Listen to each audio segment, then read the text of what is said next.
Hello, everyone. You're welcome to Kimi Apps. This is the World Cup pre-game show, and you're here with Awesome FC and the indomitable Daniel Talks Football. You're welcome to the show. Bro, nice one. It's good to be here. It's another time of the year, and it's good to have another World Cup experience once in every 4 years, and everyone is anticipating. Even though the time frames of the World Cup is going to be somehow kind of different for people staying in Europe and Africa, but we are tuning and we are logged in for an experience of a lifetime once again. Now, this World Cup has had some very, very controversial events already happened going into the tournament. I remember yesterday seeing an interview with the FIFA president talking about the referee that was initially not allowed to enter America. I think the issue has been resolved now. They've given him a special visa. But we've also seen videos of Senegalese players being manhandled at the airport trying to come in. Also, let's start with you. What do you have to say about all these issues concerning people coming in? Because if you want to talk about the World Cup, it's supposed to be a tournament that brings the whole world together, not really something that we should experience this kind of events. I think the World Cup is always notified to the host country 7 years ahead. And if you look at it, the president that was in power then was Joe Biden, and along the line there was a re-election in the US, and Donald Trump actually became the president. Most of these laws that were opened before then, all these laws were revisited, and if you actually check it, there is the numbers of immigrants or people that actually passes through the American border and that lives in that country illegally, at the end of the day creating a whole lot of scenarios and bringing some sort of natural rest and unrest to the country. And in as much as it's a football tournament, we need to realize something. Law is actually law, and in every law there are exceptions. You understand? There are exceptions in every law. In as much as they have laws that is actually backing them and a whole lot of things, you see the way the Senegalese player have been checked at the World Cup when they landed. Nobody actually is expected to go through that type of thing. In as much as you know these people are footballers and everything, it doesn't really make sense. In that aspect, I think they actually overdid it. If you want to search them, you can actually search them. There are rooms in the airport. You put them in, search them not openly at the aircraft rail where aircraft are landing. That is some sort of embarrassment, to be very honest. And the controversies that actually led to Omar Atta, the Somali referee that was denied entry. At first, he was granted, he was given visa, and why was he denied entry? No one knows, but everything still goes down to FIFA, because FIFA local organizing committee, what are they doing? You know, there are some countries that has been restricted from the US, and you actually have some of your officials that are coming into that country to actually officiate. Why not designate matches in Canada and Mexico to them to actually save them from this embarrassment? And the most interesting part, the most fortunate part is that he's the best referee in Africa right now. He's 34 years, and even though Canada said they actually want him, they will welcome him into their country, but he has returned home and is being welcomed as like a national hero. But will he be able to officiate at the World Cup? I don't think so anymore, because the man has actually returned home. There are still going to be a lot of controversies at this World Cup. We have not even talked about the ticket prices.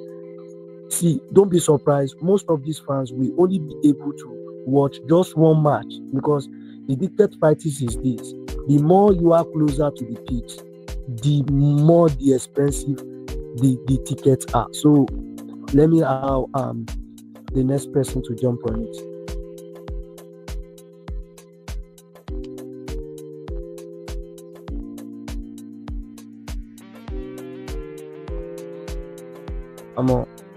Kimi.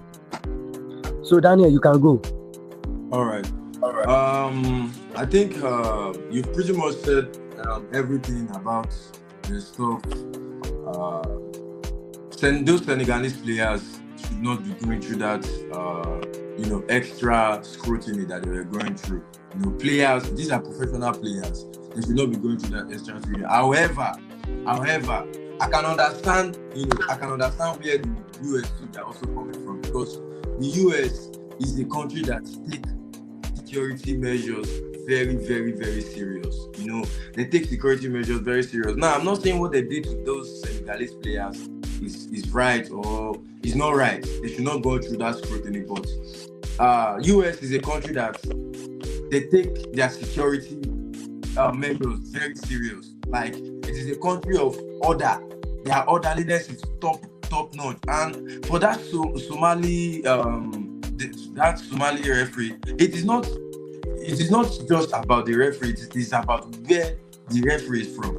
If you go and check, Somalians did a lot of bad things in US.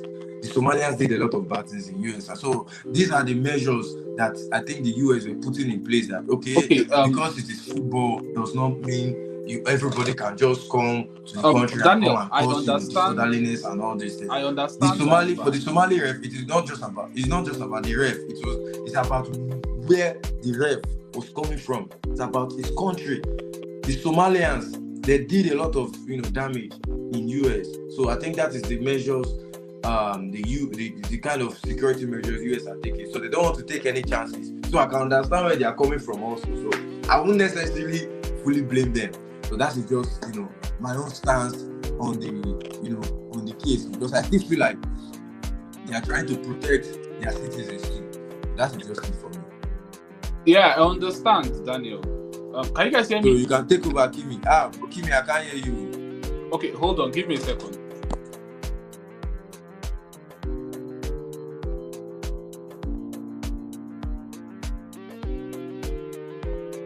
So let's continue. Pending the time, Kimi joins back. So I always say it. Law is tough, and we can't say because they actually wanted to host the World Cup, then they should put the lives of their citizens in danger. And in as much as they are being strict with it, there are some people that actually goes to that region of the world and they go as a football fan or a football spectator, and at the end of the day, they just find their way around and they never return back.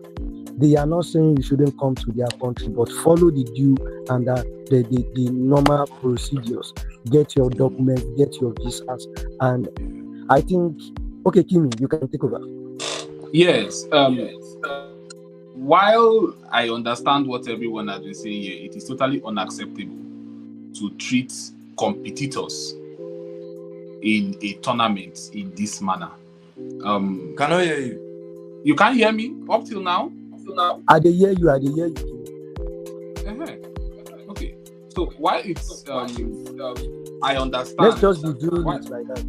Yeah, while I understand the whole point about immigration laws, it's totally unacceptable to treat competitors in a tournament that, let's face it, a full list of players that were coming in for this tournament had been released beforehand. So it's unacceptable to treat players like that. We did not see the Bosnian players that landed in St. Louis treated that way. It seems like there seems to be a certain kind of profiling, but this is not a political space, so we are not even going to go there. But there seems to be a kind of prejudice and profiling going on, when it comes to the selective security consciousness around certain players. I mean, we are from Nigeria, but you cannot attribute all the bad things happening to the country to individuals, to just one individual. You cannot generalize. That is a low level of intelligence. Now, on to the football. I'm very sure that Daniel has been itching to get on to the football. We are having Mexico versus South Africa today. Daniel, I would like to hear your thoughts on this. Daniel, Mexico versus South Africa, your thoughts? Mexico versus South Africa. To be honest, I've not really, taken my time to access both teams, but in my own based off my own assessment, I think Mexico should be getting the upper hand over South Africa. Me, for one, I'll be supporting Mexico over South Africa because I don't even like South Africa. But if you look at South Africa, they're a decent team. We cannot take that away from them because they're a decent team. They have a good goalkeeper, and they have, I think they have a decent defense also. But if you look at Mexico themselves, we cannot take away the fact that Ochoa is one of the legendary goalkeepers in World Cup. That man has steadily been turning up for Mexico every World Cup. Nobody knows where the club he plays for, but you know that any World Cup they are going to see him.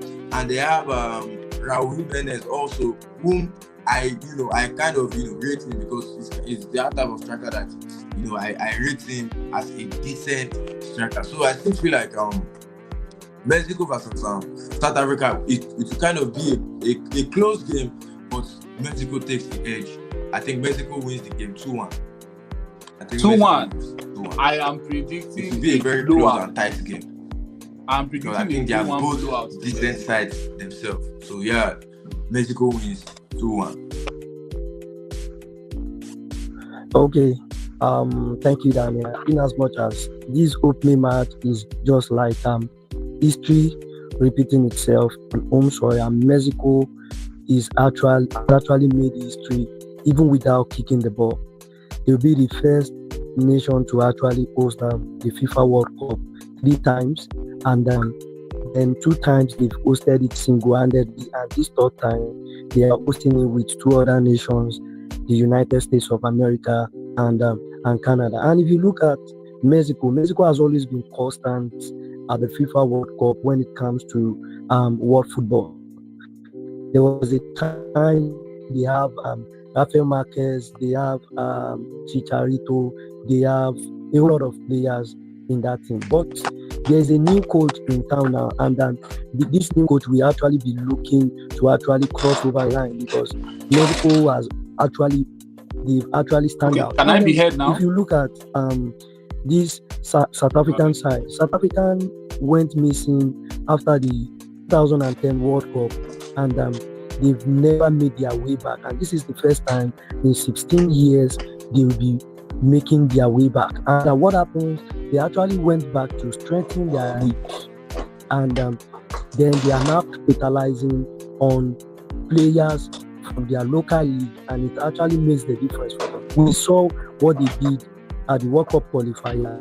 We saw the spectacular performance they actually put up at the AFCON in December 2025 stroke January 2026. And if you look at it, if you ask me this match, I won't tell you Mexico will win. I won't tell you South Africa will win.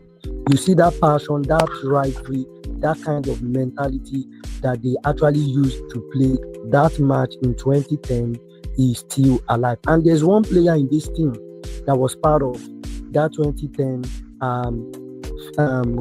cracker between them, and you've mentioned it was Ochoa. And Ochoa, I don't really know his age, and I don't know if he actually wants to age. He's quite understandable. He's a goalkeeper, and for him still keeping at this top level is actually insane. Yeah. 20 years after, with the likes of Ronaldo, with the likes of Modric, with the likes of Messi, 6th World Cup, 20 years ago in Germany, Ronaldo was actually the youngest player on earth. And 20 years after, he's still here and balling at top level. So if you ask me, this match from my own end, it might end as a draw, to be very honest. Maybe a 1-1 or a 2-2. But at times football cannot be predictable. It may actually end as a goal galore. But Mexico playing on home soil, opening match of the World Cup, they are not going to take it easy. So Kimi, you can jump on it. To be very honest, I think anything that is going to come out from South Africa I can't be. You can't still I hear can't me. hear you. You can't hear me. I can hear you, Kimi. I can hear you, Kimi. Continue. Let him continue. If you can hear him, you can continue. So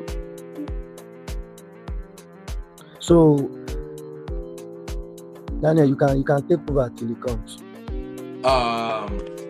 Based on what you have said, I think you are right about Mexico hosting 3 World Cup. It's not easy, and being on home soil also, you have a point. You have a point on that. Being on home soil, it's not going to be an easy match. And South Africa themselves too. If you look at the last AFCON, that is the AFCON where Nigeria lost. Can you guys hear me? Yeah, I can hear you, Kimi. Awesome. Can you hear me? Where Nigeria lost in the final, and then this last AFCON where we also lost. I think you will see that, and their qualifiers too. You will see that they are also a side that it's not going to be easy, to beat them down like that. So I think you are still on point on the draw aspect. But to be very honest with you, I don't know why you guys are being so level-headed. This is a World Cup tournament. I am going for a 3-1 smashing for Mexico today. I'm removing my personal bias right now, because right now South Africa is not my favorite country. I'm removing my personal bias. You're looking at Mexico. Mexico is a balanced team with a coach whose system is the actual perfect opposite of what South Africa will try to do, because we've seen what South Africa did during the qualifiers. They like to play free-flowing, sweet attacking football. What does Mexico do? Mexico will let you have the ball. They will let you play and hit you on the counter-attack. Within the space of 5 seconds, the ball can move from their post to your net, right? Don't forget, we are looking at people like Gilberto Mora, Fidalgo in that midfield, running things for them, right? We still have bigger names like Heavy Lozano and Raul Jimenez. I am telling you the truth that even the Ochoa everybody has been talking about, I can bet you Ochoa is not going to start today. Ochoa is going to be on the bench because people are sleeping on Raul Rangel. That man has been doing a very good job for Mexico throughout qualifying. Even in their friendlies, he has been playing very well. Look, I'm going to say it again. I think for South Africa, I like Tebohilo Mofokeng. I think Tebohilo Mofokeng of South Africa can actually do something for South Africa. He is that winger that has that little bit of flair, that unpredictable thing about him to make a difference. But I'm telling you this for free. The reason why the game was a little bit more competitive in 2010 was because of the home advantage to South Africa. Now, Mexico have better quality. Now, I'm telling you why Mexico is going to smash South Africa today. Mexico have better quality. Mexico have a system that is the exact perfect opposite of what South Africa does. South Africa likes to attack, Mexico likes to counter-attack, and you know what that means. The attack will always lose. You always lose to a counter-attacking team most of the time. They are well drilled. And then Mexico has star power. Mexico has star power, and that's what South Africa doesn't have. Yes, you can talk about South Africa's goalkeeper playing very well, but nah. This is not even going to be close if you ask me. This is not even going to be close. Now, if we are discussing the World Cup, I want us to share who we think, 5 players each, and we are starting from Daniel.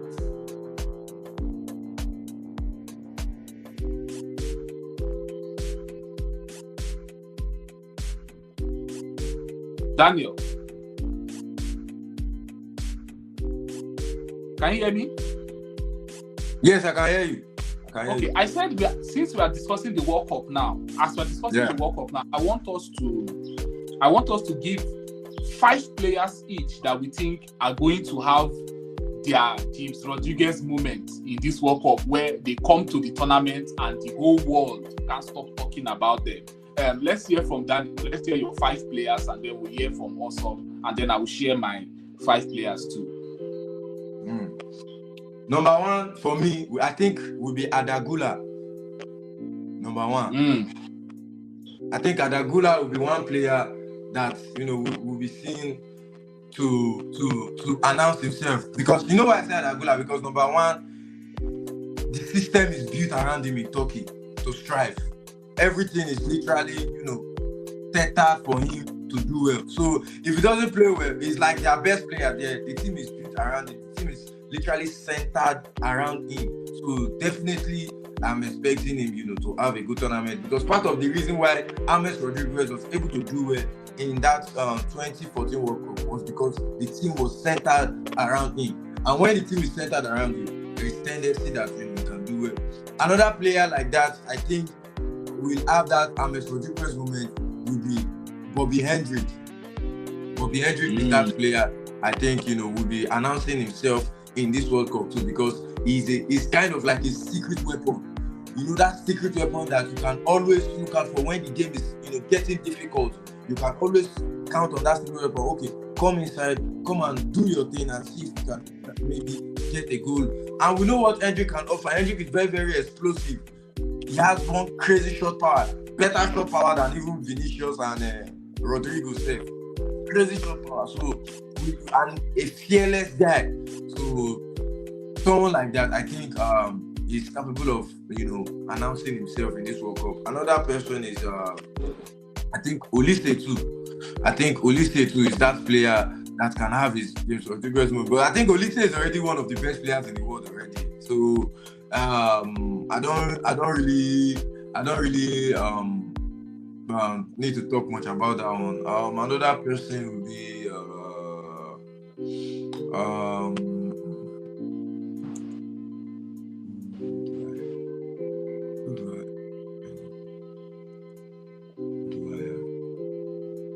Daniel has frozen,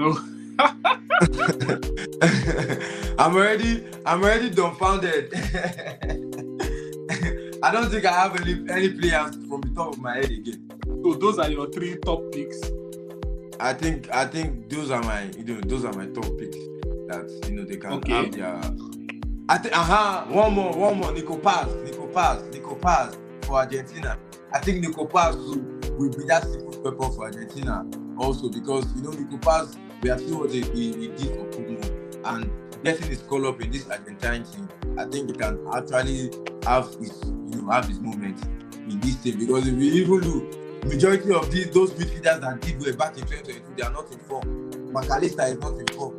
Enzo Fernandez is just here and there. So I think Nico Paz can actually announce himself. So yeah, that's just it for me. Okay, awesome. Let's hear your 5. Let's hear your picks.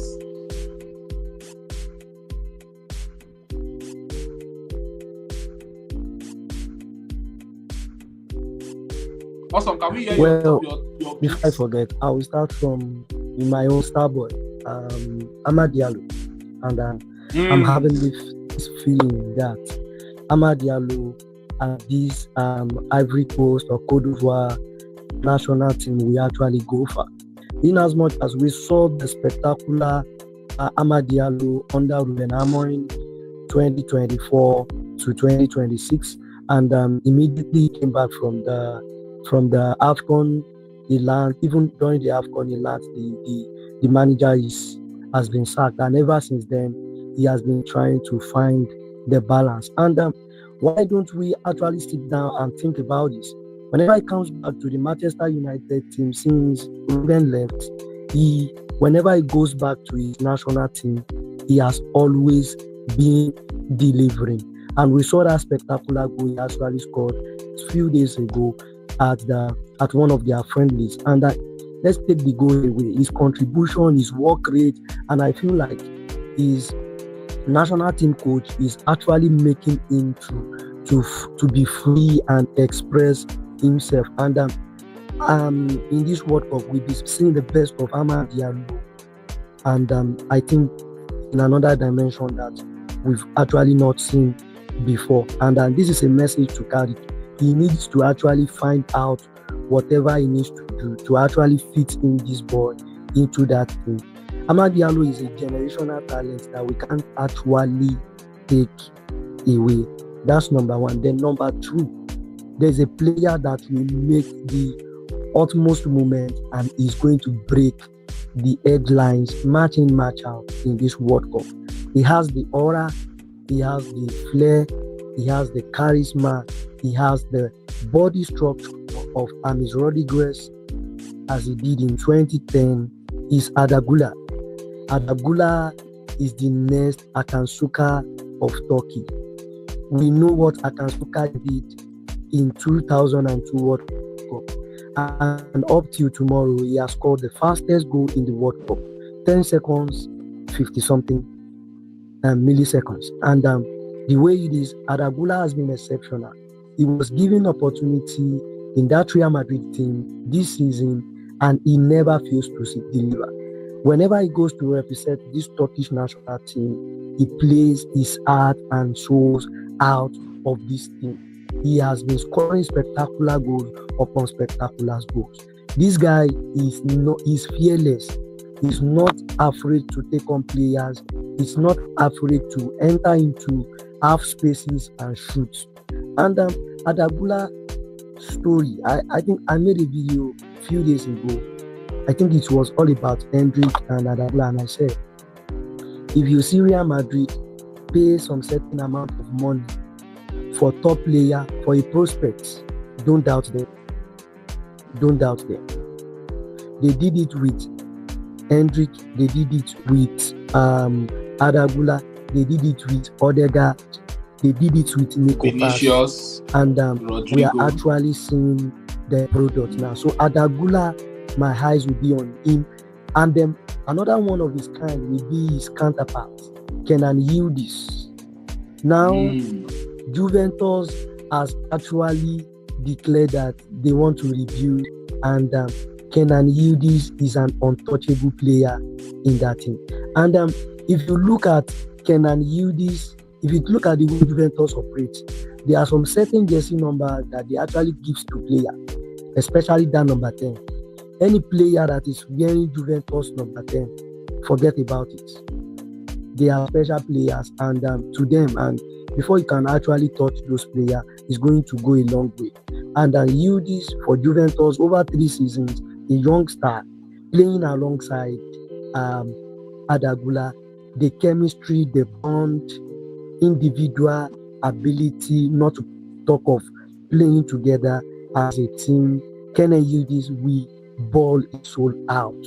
You see, those two, Kenan Yildiz and Arda Güler, are just like some kind of nuclear weapons in that team that people did not see coming. Yeah, I think this is the third time Italy will be at the World Cup.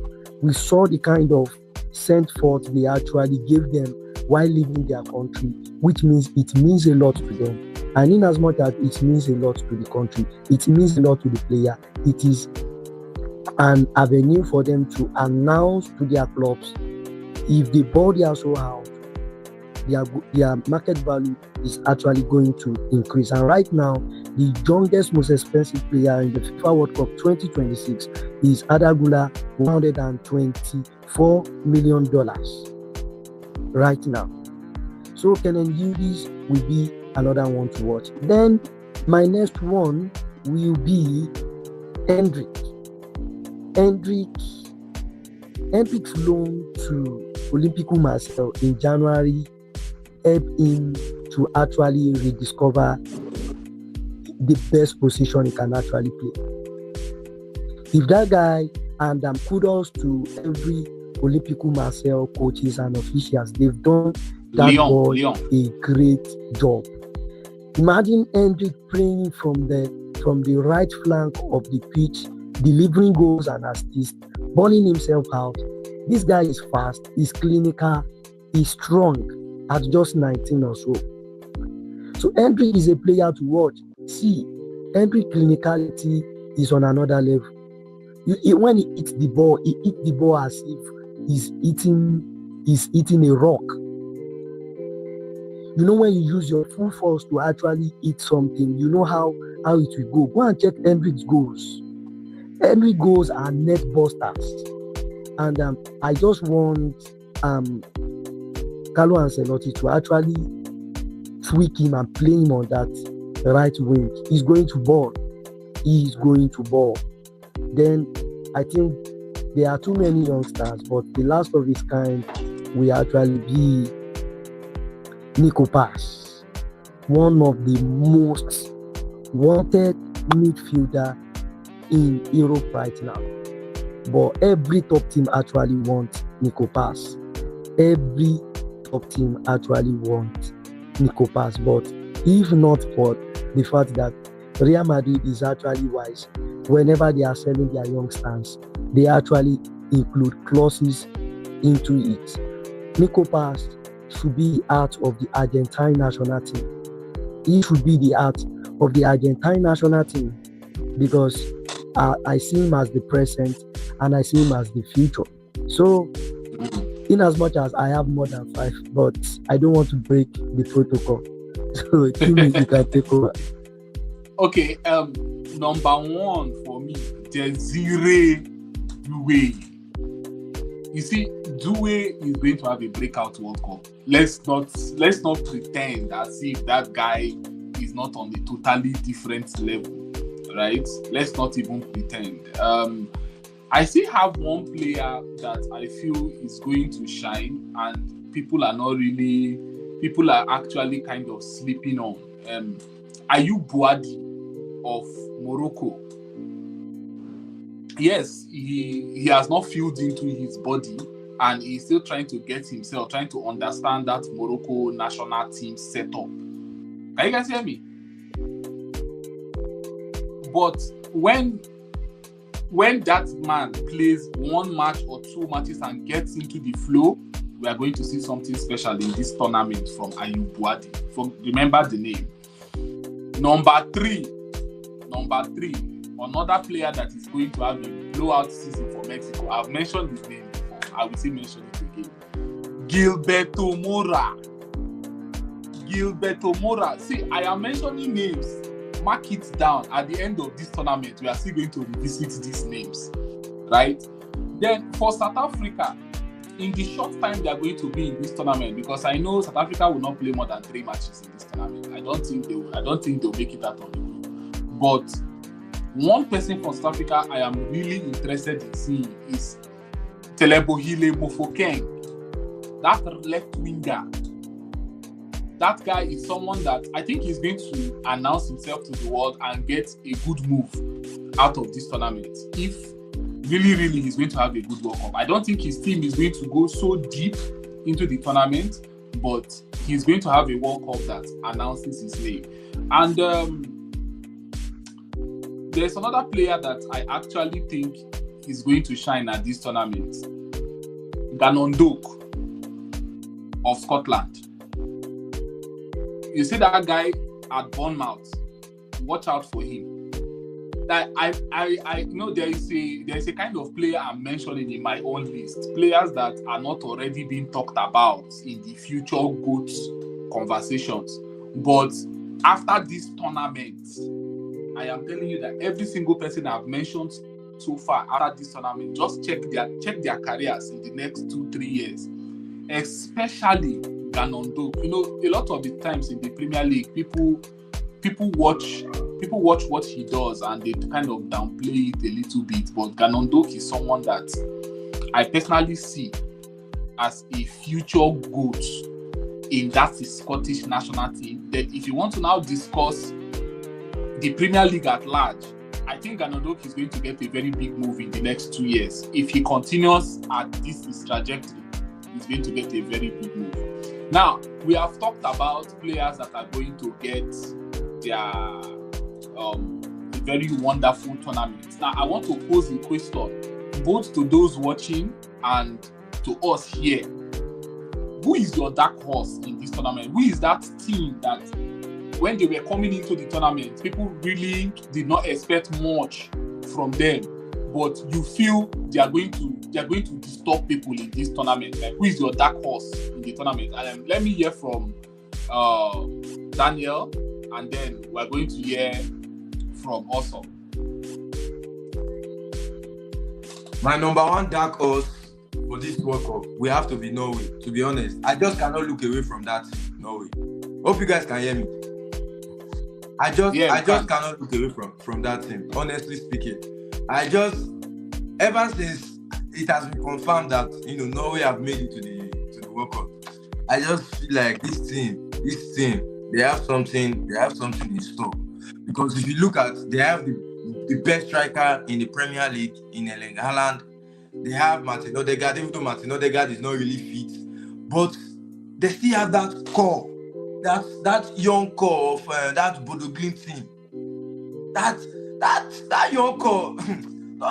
Let's not look away from that team. That they have that young core of that Bodo Glimt team that knocked out Inter from the Champions League and almost knocked out Sporting, if not for that comeback that Sporting had to make. So I think this team could have something in store for us. Another thing would be Ecuador. Ecuador is another dark horse that I feel like they could go far in this World Cup, because one, they are one of their experienced players in Enner Valencia who will be coming to the World Cup with them, and also they have a stable defense. And if you look at international tournaments, one of the perks of having a successful international tournament is having a good defense. You don't necessarily need good midfield like that. Once your defense is solid and your attackers can change the game or can do this to turn games around, you are good to go. So they have a stable defense in William Pacho, and I think this guy who is going to be at the heart of that midfield, Moises Caicedo. So I think Ecuador will be another dark horse in this World Cup that we should look out for. Another one for me will be Senegal. Whether we like it or not, Senegal have a stable team. To be honest, we saw them in the last AFCON. They are a team that is balanced. Even their bench squad alone can form a starting 11, and we still form a balanced squad. They have a stable defense. They have a decent midfield, and then they have at least a decent attack in Sadio Mane. And then I think that's left back from Aston Villa. I mean, it's not Aston Villa. That left back, that guy. I forgot. His name skipped my mind. So I think Senegal is another dark horse in this World Cup. And the left back for West Ham. Yeah, West Ham. Yeah. That West Ham left back. That guy. He had a very good AFCON tournament too. So I think he's going to have a decent World Cup. And I think Morocco too. Morocco, looking at how they did in this last AFCON, I think they are going to surprise us in this World Cup, because they also have a stable team. They have a good defense. They have a good midfield, and they have somebody like Brahim Diaz who is able to who can turn up for them at any given time. Brahim Diaz is very good for Morocco. So I think Morocco is also one dark horse that can also surprise us in this World Cup. So I think that is just it for me. These are the 4 countries I think are the dark horses that could surprise. Honorable mention, maybe Colombia too.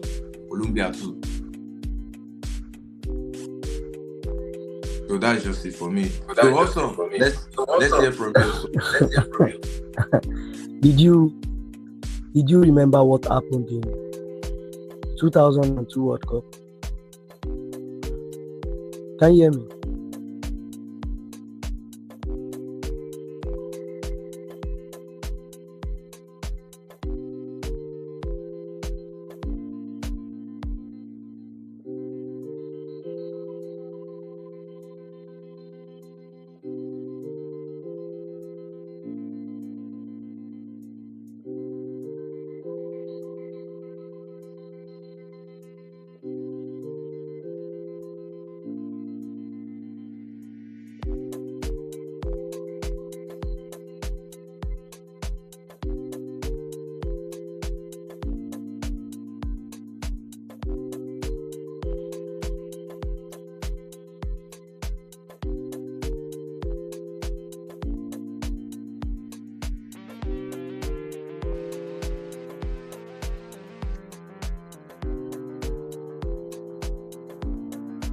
Yes, awesome.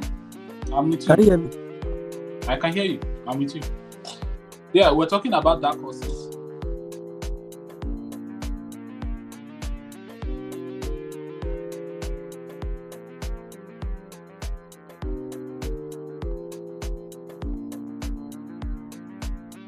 I can hear you also.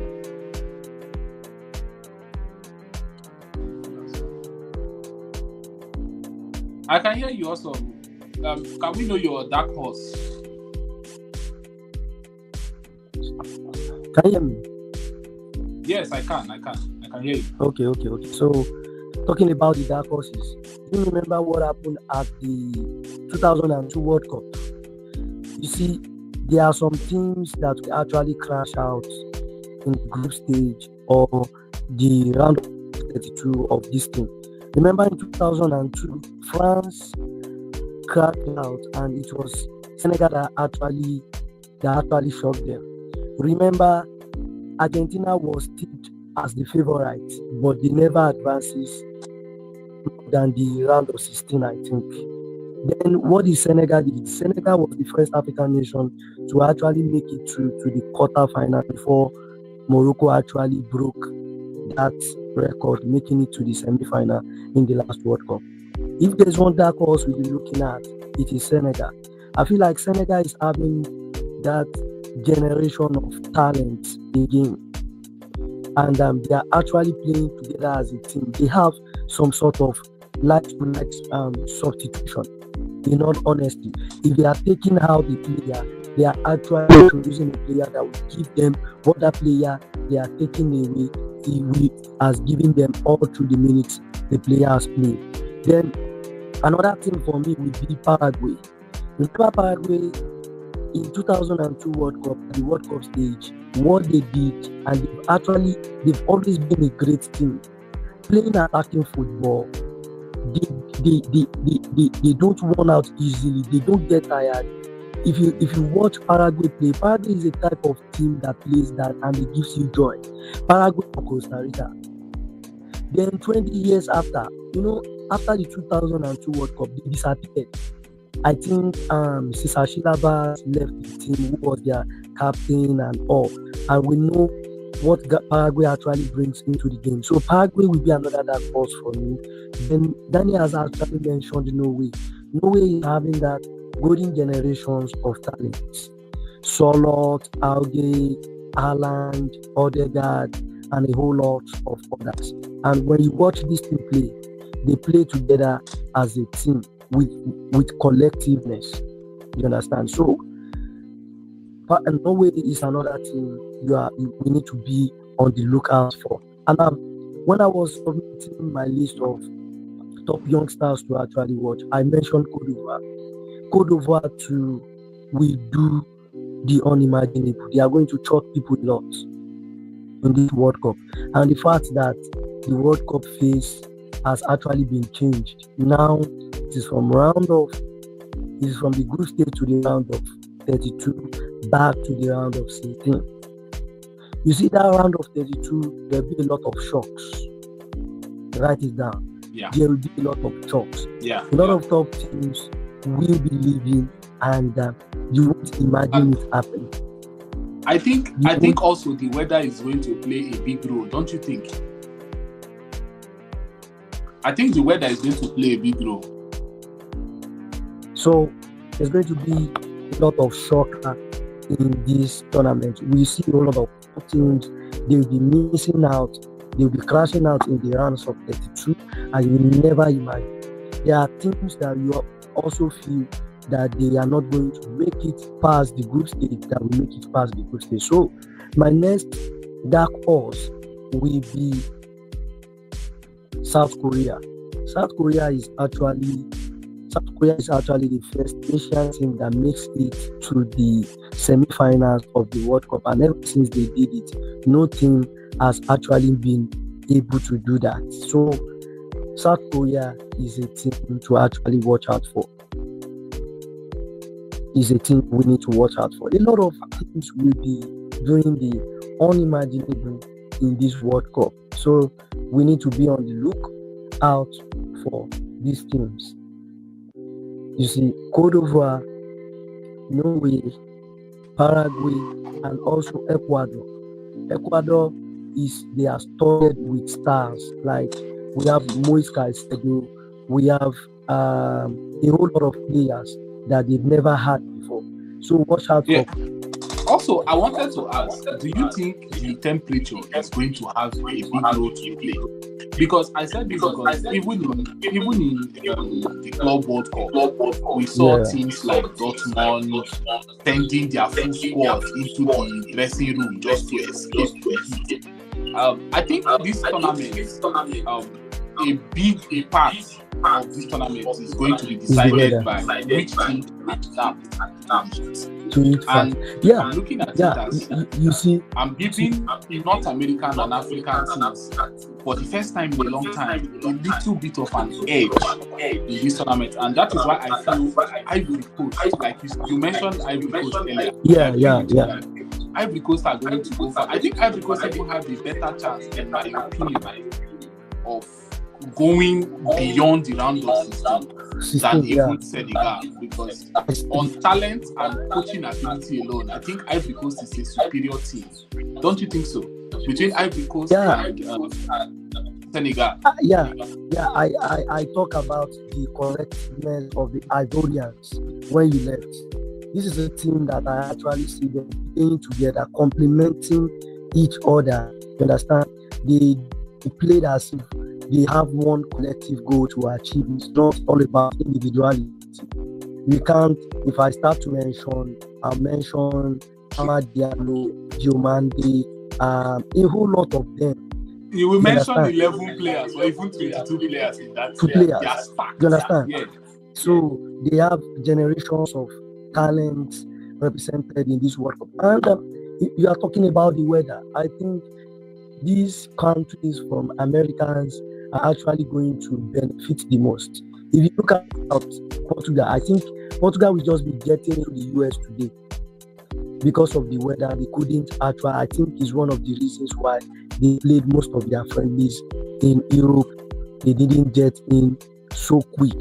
And the summer in that region is always hot to the point that it burns your skin, and the air that blows is actually little. So as we see at the FIFA World Cup 2025, expect a whole lot of humidifiers, industrial humidifiers being placed to just blow air into the stadium. So, and don't let us take it away. They are professionals, and I think they will adapt. Okay. Now, there's a team nobody seems to be talking about, and I think all the bros in the house will agree with that. On a low key, every African fan that has watched AFCON is keeping an eye out for Cape Verde. You know why? Yeah. Yeah, fact. We are not expecting Cape Verde to disappoint us. I'm sure that baddies are already on their way to America right now. 100%. I think Daniel is on. And what's your prediction and what's your expectation about the first 5 matches of this group stage? For me, I think like I said about African Mexico today, it's going to be a blowout. 3-1 to Mexico. First of all, the home advantage. And second, South Africa, they took advantage of Nigeria's seriousness during the qualifiers. I think if Nigeria was unified, I think if Eric Chell started the qualification process with Nigeria, I don't think South Africa would have won that have qualified from that group. Czechia and South Korea is going to be a very interesting one. I mentioned South Korea, my dark horse, but you were not here. South Korea is the most successful Asian team at the FIFA World Cup. You know, they hosted with Japan in 2002, and they actually progressed to the semi-final. And no team from that Asian region has been able to beat ever since then. So said South Korea will be very, very interesting. And back in the 2000s, we know how this said national team used to be. Those times that they have Peter Cech, Ziki, I think they had Barros. also Yeah. at the time. So it's going to be very interesting, and I'm expecting so much. Let's take it away before we actually close. Let's take it away from the opening match and the opening ceremony. There has been a lot of controversy. I think I just dropped a video on it about Cristiano Ronaldo and this Portuguese national team. In as much as I have my takes on it, Nigeria played Portugal last night. He missed a couple of chances, and the whole internet has actually exploded. What is your take about Ronaldo and the Portuguese national team? Let me hear your take. The thing is, class is permanent, form is temporary. That is all I'm going to say about Ronaldo.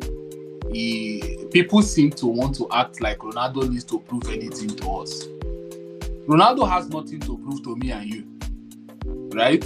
If Ronaldo is to retire today, if he doesn't play one more football match, his legacy in world football is cemented.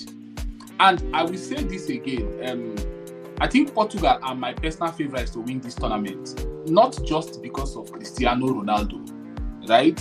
You look at the supporting cast behind him. I mean, they won that match when Ronaldo was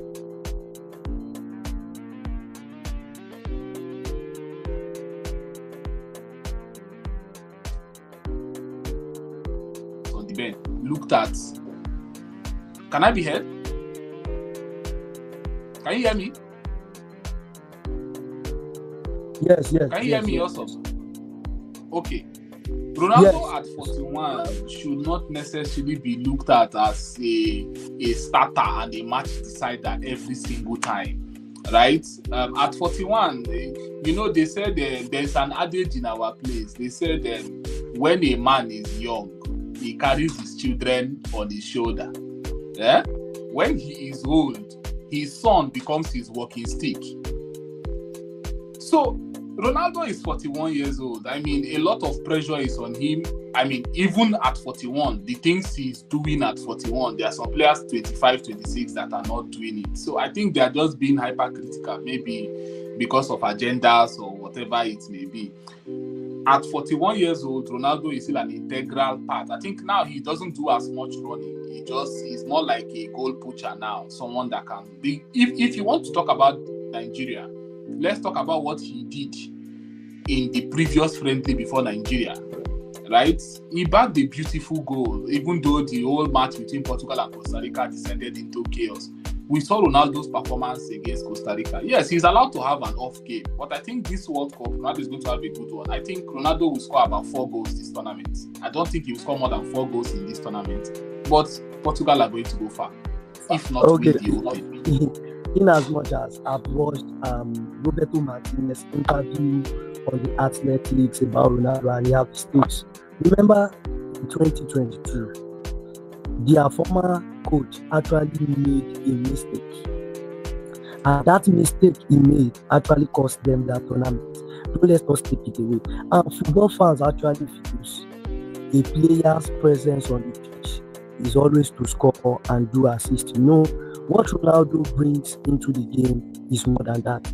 I think a few months ago, when people were talking about Benjamin Sesko missing chances, I made a video. So many times you have the presence of your standing 9, your gallant 9 on the pitch. It is not just always to score. When you have the presence of a standing 9 on the pitch, and they know how dangerous that number 9 is, it keeps the defense of your opponent at alert. They don't come out. Exactly, it occupies defenders. If you could remember what happened in the game between Arsenal and Manchester United, that third goal Kunha scored, Sesko was actually the one that actually made that run in. Then Saliba followed and Gabriel followed. Before Gabriel can actually track back, Kunha already moved with the ball and he shot that ball and Raya couldn't stop it. Ronaldo's presence and motivation on the pitch of play is actually needed. is not able to get goals, he will open up spaces for this Portuguese player to actually have chances to shoot. Bruno has the brain, he has the IQ, he has the vision. He knows where Ronaldo will be and the kind of passes to just throw to him. I've watched a couple of their friendlies, and there's actually one true boy actually gave Ronaldo, and Ronaldo converted it instantly. So I don't know where the rule in football is written that every chances a player gets, they have to convert it or scores it. That is why you have shot attempted, shot at goal, shot on target, shot on target, shot conversion. Yes. And people seem to forget that if a player has a goal, a shot conversion rate 40 to 35%, that is a very, very accurate strike. You see a striker that has 5 shots.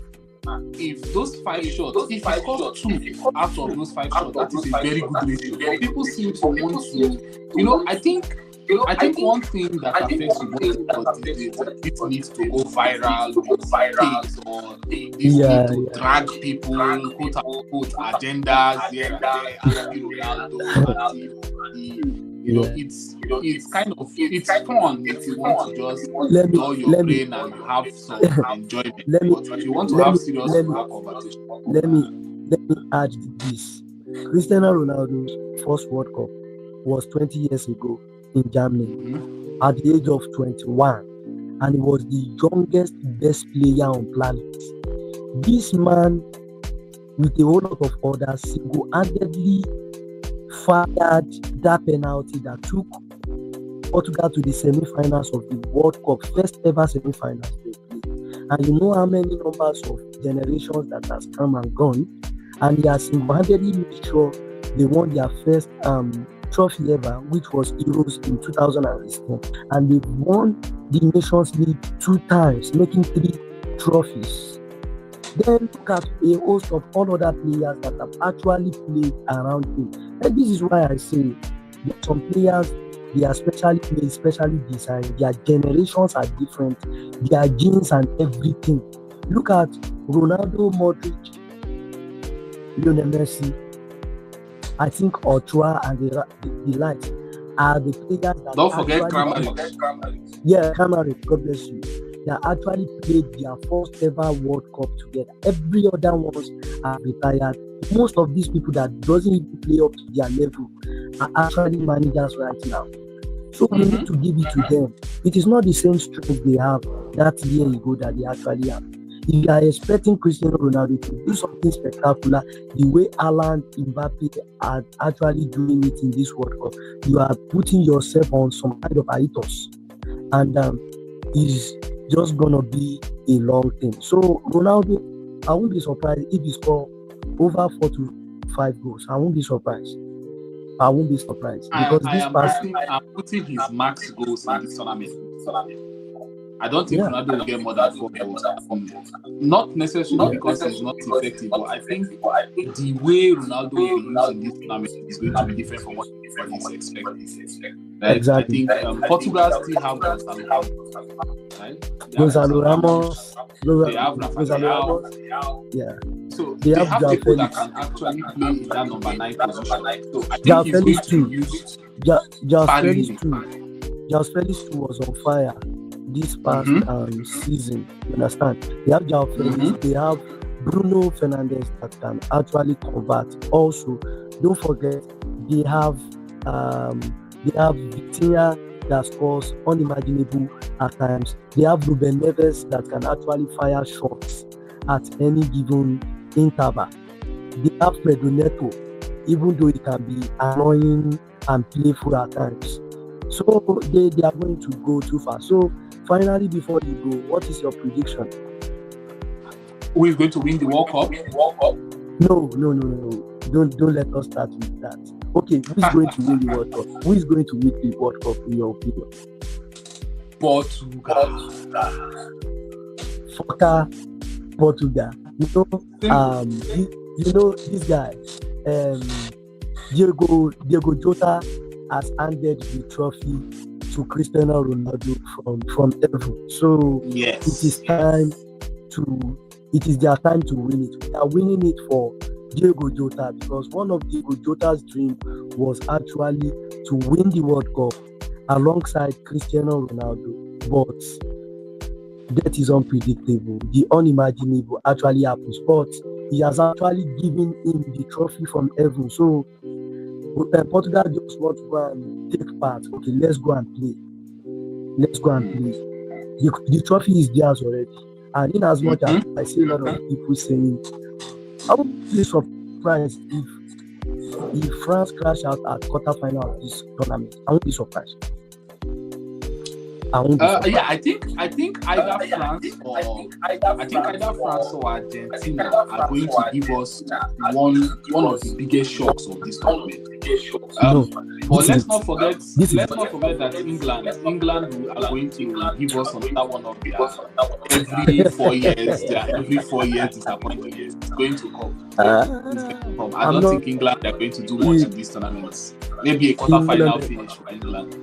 In all honesty, I'm not expecting anything spectacular from that team. I'll tell you. I'm not expecting anything spectacular from England. Whatever type of show they tend to pick up, it is left to them. But history will repeat itself. France and Argentina in this World Cup, watch out. Remember 2002, what happened? I will say it again. France and Argentina, something will happen again between these two teams. So, my predictions for South Africa, Mexico, I think 3-1 in favor of Mexico. 3-1 in favor of Mexico. Yeah. Nobody's going to be dancing on my piano today. No. But all right, but I think this is a perfect place for us to stop the show.